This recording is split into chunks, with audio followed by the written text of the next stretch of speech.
Ang ina ni Gigi Delana na si Imelda Delana, ay pumanaw na nitong Martes, May 14. Ang malungkot na balita ay kinumpirma mismo ng singer sa social media kasama ang isang mensahe ng pasasalamat sa lahat ng mga nag-alay ng panalangin para sa kanyang ina.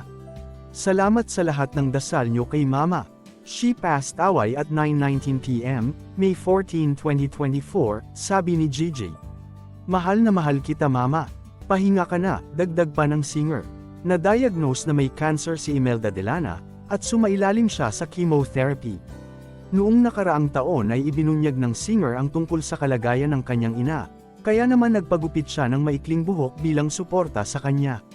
I decided to cut my hair, sinabi ko na lang yulo. The main reason was my mom. She is doing chemo. Ang gusto ko masabayan ko siya sa journey niya. I didn't tell my mom the reason I cut my hair short.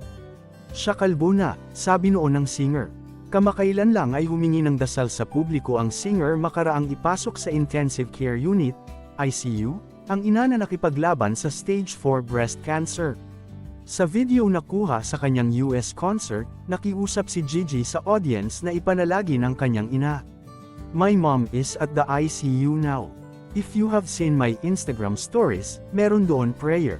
If you want to pray for my mom, you can pray for her if you want, aniya.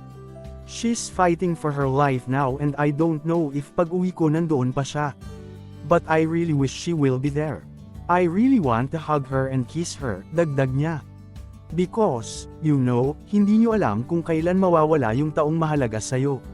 So spend the time sa kanila and love with all your heart. There's nothing wrong with it. Just love para hindi ka rin mag-regret, sabi ni Gigi sa audience na bigyan ng quality time ang mga mahal sa buhay.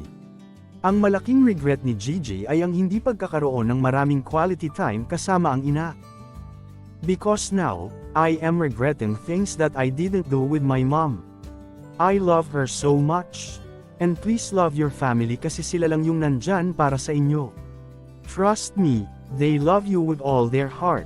Mahal na mahal kayo ng parents nyo, dagdag pa niya.